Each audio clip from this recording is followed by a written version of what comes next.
You've been asking for it, so today let's break down the stats of the SKS.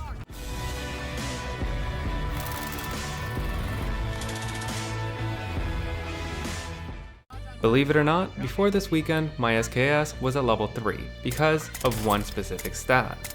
In this guide, you'll see why I don't use the SKS in Warzone, but you can use it if you understand its specific limitations. So before getting to the stats, let's talk about the build. We're using the monolithic suppressor, the 22-inch FSS M59/66 barrel, tack laser, the OK 3.0 optic, and operator foregrip. If you want even more zoom, you can use the Cronin Pro optic, which is 3.5 times. But I think the 3.0 is enough for what it's supposed to do. And if you're wondering why I'm not talking about the sniper scope or the variable zoom scope, well, there's a video coming on Friday to cover this exact topic. So let's get into the stats, starting with mobility.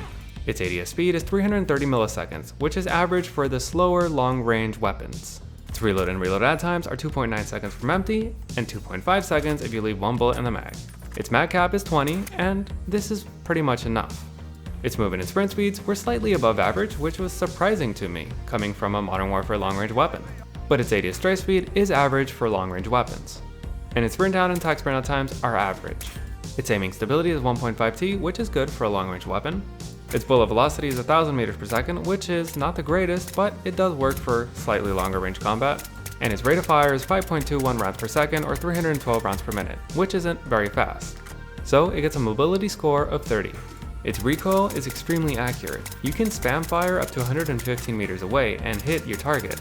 So that's incredibly impressive. And it gets a recoil score of 42. The SKS doesn't have a damage drop-off, so I'm using 100 meters as the drop-off point, and even if I use 33 meters like many of the other guns, its score wouldn't change. Although I should note that the color values for this second range still apply for anything between 33 and 100 meters. So as you can see, in the first damage range, you can get a 2-shot headshot, and you can technically do that in the second damage range as well, which is absolutely insane. But if you're spamming, you're definitely not going to be able to get that. Sure, you can get a 2-shot headshot, but that doesn't give you the 192 milliseconds TTK. What's more likely to happen is you're going to get upper torso, lower torso, and limb shots, which are 5, 5, and 6, and that is not that great. It is okay if you're hitting only upper torso and lower torso shots at longer range, but what you really want to do is hit one headshot in the mix. If you get one headshot in with 2 shots literally anywhere else, that's a 3-shot kill, and that is a 384 millisecond TTK, which is absolutely insane. But you gotta hit your shots. So it gets a damage score of 45, and when we add up all the scores, we get a final score of 117. This is a decent score for a long-range weapon, and you're probably thinking, so what's so bad, especially with that 3-shot TTK? I mentioned it already, but remember, it takes sniper ammo. For a weapon you're supposed to spam, you have the smallest ammo pool available. The lack of ammo makes it really hard to recommend, and yeah, it can achieve a really great TTK, especially up close. If you do this, there's nothing that can fight back. But even then, your rate of fire is really slow, and if you miss one shot, you're pretty much dead. But now you may be thinking, well, what if I take my time to fire my shots and not waste ammo? Well, let's compare it to the other semi-auto weapons I've covered already. As you can see, the SKS is the only weapon that can actually get a 2-shot kill, and that is if both shots hit the head. The Type 63 can also get a 3-shot kill if you get 2 shots anywhere else and 1 headshot in, so it's similar to the SKS, but the DMR-14 and the FAL do not have that ability. However, as you can see, the other weapons have much better TTKs if you're not getting that headshot in the mix.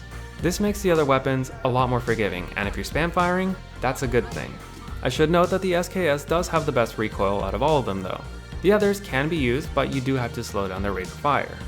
But the most important thing, all these other weapons take assault rifle ammo. With the SKS, you pretty much have 3 magazines. That's it. If you miss, your teammates better have ammo for you, or you're out of luck. With the other weapons, you can just keep going and going. And if you run out of ammo, I'm sure your buddies can lend you a mag easily. Another thing is that the other weapons are more useful up close as well. If you're forced into a situation where you have to fight up close with that weapon, let's say if you're caught off guard, you can easily guarantee some sort of win if you play it safely. With the SKS, if you don't get that 3-shot kill or the 2-shot kill with the headshots, you have no chance. I should also note that the SKS and the DMR14 have the same ADS time. The Type 63 is 40 milliseconds faster, and the FAL is 50 milliseconds faster. That means that in a long-range battle, when you're moving in and out of cover and trying to get your shots in, the FAL does have an advantage.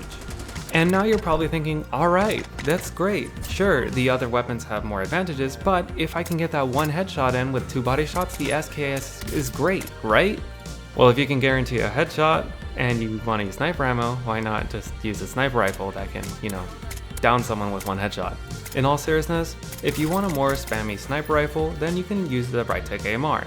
It can get a 1-shot headshot, but if you happen to miss it, you can still 3-shot someone, and that is still a good score. But if that's not spammy enough or doesn't deal low enough damage for you guys, the Dragunov does have the ability to get a 2-shot kill, so maybe try that one instead. I can cover both of those weapons on a Community Wednesday at any time since I've already done stat guides on them. But seriously, the SKS, it has potential and it could be so great. It's just, it takes sniper ammo, and that's its biggest problem. Its main competitors all use assault rifle ammo, which means you can just spam away with them. You can't do that with the SKS. Trust me, if you want a good anti-sniper weapon, just use a low recoil assault rifle. It will cause the snipers to flinch way too much, and you'll either get them out of cover, or if they really think they can snipe you, you'll just get them before they can. But that's the SKS, and those are its stats and my experiences with them. Do you agree with them, or do you find like your experiences are completely different? And if there's any weapon, build, or part of the game you want to cover, let me know and you may see it on the next Community Wednesday. So that's the video. If you enjoyed it or it's helped you in any way, let me know by leaving a like. If you got any questions or comments, leave them down in the comment section down below. And if you want to make sure that you never miss another video, be sure to subscribe. Thanks for watching.